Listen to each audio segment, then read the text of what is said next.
Bismillahirrahmanirrahim. Selamat pagi, siang, sore, atau malam teman-teman semua. Selamat datang kembali.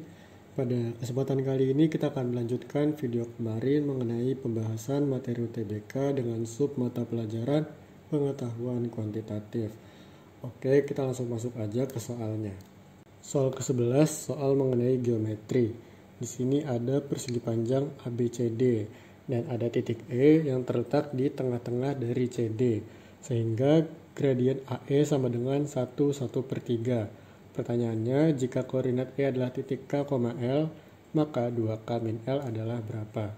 Oke, stepnya adalah kita pertama-tama cari dulu gradiennya, gradien dari si AE. Caranya adalah Y2 min 1 per X2 min X1. Berarti 2 itu sebagai E dan 1 itu sebagai A gitu. Nah, tadi kan dibilang kalau E itu terletak di tengah-tengah dari CD.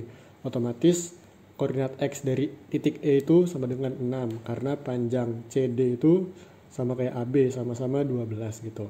Nah, kita nggak tahu nih kalau Y-nya itu berapa. Gak apa-apa, kita masukin dulu aja yang diketahui. Berarti gradien AE tadi 4/3 sama dengan Y2 min 0 per 6 min 0. Jadi kita dapat kalau Y2-nya itu sama dengan 8. Sehingga koordinat dari titik E itu 6,8. Berarti K-nya itu 6, L itu 8. Ya udah tinggal kita masukin aja tuh. Berarti 2 dikali 6 dikurang sama 8. Jadinya 4 yang opsi D.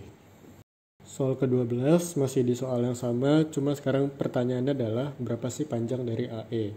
Oke, kita tahu kalau AE itu kan merupakan garis miring gitu. Dan tadi koordinat E itu kita dapat 6,8. Artinya tinggi dari si persegi panjang ini 8 gitu.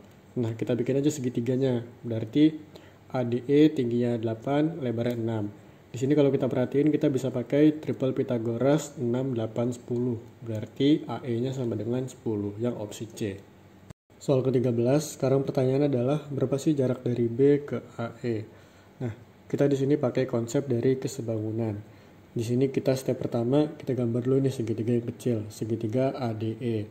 Cuma di sini posisinya kita tuker, posisi A jadi posisi E dan posisi E jadi posisi A. Supaya nanti di segitiga yang besar sejajar tuh sisi yang panjang sama sisi yang pendeknya. Nah, sekarang di segitiga yang besar, segitiga AFB itu karena miring, kita putar dulu sedikit biar dia lurus. Terus kita pakai perbandingan dari kesebangunan tadi. Berarti kan yang diketahui di sini sama-sama sisi miringnya. Dan yang ditanya tuh sebenarnya panjang dari si FB. Berarti kita samain sama si DE. Jadinya 10/8 sama dengan 12 per FB. Kita dapat kalau FB-nya itu sama dengan 9,6 yang opsi D. Soal ke-14 di sini dibilang kalau kita punya susunan dari 5 angka yang berbeda dari angka-angka 3, 4, 6, 8, dan 9 dari kiri ke kanan. Syarat yang pertama adalah angka pertama adalah 3 serta urutan angka yang ketiga itu bisa ditukar-tukar antara 4, 6, atau 8. Oke, kita mulai dulu aja dari syarat-syaratnya. Berarti di sini kita ngisi nih angka yang pertama itu kan cuma boleh 3. Berarti cuma ada satu cara. Terus kita ke angka yang ketiga, angka yang tengah. Itu kan bisa 4, 6, atau 8. Berarti ada 3 cara. Misalkan kita pilih dulu yang angka 4, berarti angka kedua sisa 6 sama 8. Berarti ada 2 cara. Nah, misalkan kita pilih nih angka 6. Berarti angka keempat cuma ada satu cara, yaitu angka 8. Terus angka terakhir otomatis cuma ada 9. Nah, berarti kalau kita kali itu ada 6 cara. Cuma di sini kan tadi di angka ketiga bisa tuker-tukeran tuh antara 4, 6, atau 8. Berarti itu tuh bisa 3 kali susunan kayak tadi. Sehingga 6 cara tadi kita kali sama 3. Jadi total itu ada 18 cara yang opsi B. Soal ke-15 soal statistika. Di sini kita punya data B min 7, 3, min 5. Terus kita diminta buat nentuin salah benarnya dari suatu pernyataan. Kita mulai dari pernyataan pertama dulu tentang rata-rata. Di sini kita dikasih tahu B-nya min 11. Berarti ya udah, tinggal kita jumlahin aja semuanya.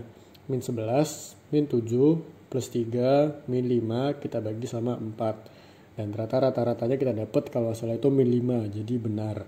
Nah, sekarang ke yang kedua tentang median. Kita dikasih B-nya itu min 7. Berarti datanya sekarang itu min 7, min 7, 3, min 5. Cuma kalau kita cari median, kita tuh harus ngurutin dari bilangan yang terkecil sampai bilangan yang terbesar.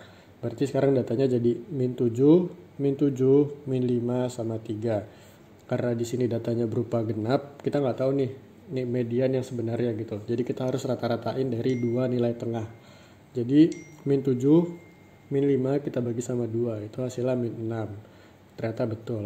Nah, sekarang ke pernyataan yang ketiga. Modus kumpulan data tersebut jika diketahui B-nya sama dengan min 5. Berarti datanya sekarang min 5, min 7, 3, min 5. Berarti modusnya atau nilai yang paling sering keluar itu min 5, jadi betul. Nah, sekarang ke pernyataan yang terakhir tentang jangkauan kalau B-nya itu min 8. Berarti sekarang datanya jadi min 8, min 7, 3, min 5. Jangkauan itu artinya adalah nilai yang paling besar dikurang aja sama nilai yang paling kecil, jadi selisihnya gitu. Ternyata 3 min 8 itu hasilnya 11, jadi pernyataan keempat itu salah. Jadi yang benar itu 1, 2, 3. Nah, ada tips sebenarnya buat ngerjain soal begini. Kalau seandainya pernyataan yang pertama itu betul, otomatis pernyataan yang ketiga itu betul. Jadi kalau pernyataan pertama benar, itu tinggal cek aja pernyataan keempat. Karena kalau pernyataan kedua benar, belum tentu pernyataan keempat benar. Seandainya pernyataan 4 benar, berarti jawabannya 1, 2, 3, 4. Tapi kalau salah, kemungkinannya bisa 1, 2, 3 atau 1 dan 3, begitu. Soal ke-16, di sini kita dikasih 3 bilangan A, B, dan C. Semuanya bilangan asli dan FPB-nya itu sama dengan 1. Dibilang kalau B dikali C sama dengan 56 dan A plus C sama dengan 2B. Yang terakhir, B kurang dari 10. Sama kayak tadi, kita diminta buat nentuin salah benarnya dari suatu pernyataan gitu. Nah, kita mulai dulu dari BC sama dengan 56. Faktor dari 56 kan bisa 28 kali 2, 14 kali 4, atau 8 kali 7. Cuma karena tadi B-nya kurang dari 10, berarti yang paling berpotensi itu adalah yang 8 dikali 7. Berarti B-nya sama dengan 8, C-nya sama dengan 7. Sekarang kita ke yang A plus C sama dengan 2B. Berarti A plus 7 sama dengan 2 dikali 8. Kita dapat kalau A-nya itu sama dengan 9. Nah, sekarang kita ke pernyataan yang pertama. Jumlah ketiga bilangan adalah genap. Berarti 7 ditambah 8 ditambah 9 itu hasilnya 24. Berarti itu kan genap. Berarti betul. Nah, sekarang ke pernyataan yang kedua. Jumlah dua bilangan terkecil adalah ganjil.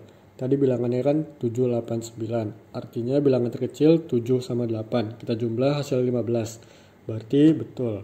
Nah, sekarang ke pernyataan yang ketiga. Hasil ketiga bilangan lebih dari 100. Oke, itu 7 dikali 8 dikali 9 hasilnya 504. Berarti betul tuh lebih dari 100. Dan pernyataan yang terakhir, jumlah dua bilangan terbesar lebih besar daripada dua bilangan yang terkecil. Berarti bilangan terbesar tadi 9 kita jumlah sama 8, hasilnya 17. Sama bilangan terkecil dua kalinya, berarti 2 dikali 7 sama dengan 14. 17 lebih besar dari 14. Otomatis pernyataan keempat juga betul. Jadi jawabannya yang opsi E, 1, 2, 3, 4 betul. Soal ke-17 kita diminta buat nentuin antara P dan Q. Nah, di sini kita remind ulang kalau rumus dari A plus B dikali A min B sama dengan A kuadrat min B kuadrat. Step pertama adalah kita cari median atau nilai tengah dari angka-angka tersebut gitu. Nah, di sini kan angkanya 2021 sama 2029. Berarti mediannya atau nilai tengahnya itu 2025. Nah, kita masuk ke persamaan A tadi. Berarti jadinya akar dari 2029 kita ubah jadi 2025 plus 4 dikali sama 2021 kita ganti jadi 2025 min 4 plus 16. Pakai rumus A plus B A min B tadi kita dapat kalau jadinya akar dari 2025 kuadrat min 4 kuadrat plus 16. 4 kuadrat kan 16. Berarti itu min 16 plus 16 jadinya 0 habis. Jadi akar dari 2025 kuadrat. Akarnya kita keluarin jadi A sama dengan 2025. Berarti P itu sama besarnya dengan Q. Jadi yang opsi C, P sama dengan Q. Soal ke-18 masih nentuin hubungan antara P dan Q. Di sini kita punya fungsi inverse. Nah, stepnya adalah yang pertama kita tukar dulu posisi antara yang di kanan itu sama yang di dalam kurung supaya dia jadi fungsi yang sebenarnya. Nah, terus kita lihat ke pernyataan yang Q. Di situ ada F dalam kurung min 5. Berarti yang di dalam kurung itu 4 min 3x per x min 2 itu sama dengan min 5. Ya udah, tinggal kita kaliin aja tuh. Berarti jadinya 4 min 3x sama dengan min 5 dikali x min 2. Kita dapat kalau x-nya itu sama dengan 3. Nah, berarti sekarang kita masukin tuh, kalau F-5 itu berarti X-nya kan sama dengan 3. Berarti hasil dari F-5 itu sama dengan 2. Nah, P-nya kan 3. F-5 itu hasilnya 2. Berarti P lebih besar dari Q yang opsi A. Soal ke-19, di sini kita dikasih informasi ada 5 buah bilangan bulat positif dan mempunyai modus tunggal sebesar 8. Yang jadi pertanyaan adalah berapa sih jangkauan dari kelima bilangan tersebut? Oke, di sini berarti 5 buah data tadi kita anggap dulu sebagai A, B, C, D, E. Karena tadi dia modus tunggal, otomatis nilai yang paling banyak keluar itu cuma ada 1 dan nilainya itu harus 8. Berarti otomatis kita harus punya 2 atau lebih data yang bernilai 8. Jadi sekarang datanya kita anggap sebagai A, B, C, 8, 8. Kita mulai dari pernyataan yang pertama dulu. X bar atau rata-rata sama dengan 5. Tadi karena banyaknya data ada 5 juga, otomatis jumlah total data 5 dikali 5 sama dengan 25. Berarti A plus B plus C plus 8 plus 8 sama dengan 25. Berarti A plus B plus C sama dengan 9. Cuma kita kan nggak tahu nih berapa sih nilai dari A, B, sama C-nya. Berarti pernyataan pertama itu tidak cukup. Sekarang kita ke pernyataan yang kedua. Kalau mediannya itu sama dengan 6. Berarti A, B, 6, 8, 8. Di sini kita kan juga nggak tahu nih. Kalau A sama B itu berapa sih nilainya. Berarti yang kedua juga tidak cukup. Sekarang coba kita gabung antara pernyataan yang pertama dan pernyataan yang kedua. Berarti A plus B plus 6 plus 8 plus 8 sama dengan 25. Berarti A plus B sama dengan 3. Nah, di sini kita pretend kalau A itu sama dengan 1 dan B sama dengan 2. Sekarang kita cari jangkauannya. Jangkauan itu artinya adalah selisih dari bilangan terbesar dan bilangan terkecil. Berarti bilangan terbesar tadi 8, kita kurang sama bilangan terkecil 1. Kita dapat kalau jangkauannya itu sama dengan 7. Berarti kalau kita gabung antara pernyataan yang pertama dan pernyataan yang kedua, itu ternyata cukup. Jadi jawabannya yang C. Soal ke-20, di sini kita punya barisan bilangan real 3W27. Jadi pertanyaannya adalah apakah 81 merupakan salah satu dari suku barisan tersebut? Nah, kita juga sama kayak tadi diminta buat nentuin cukup atau enggaknya dari suatu pernyataan. Kita mulai dulu dari pernyataan yang pertama.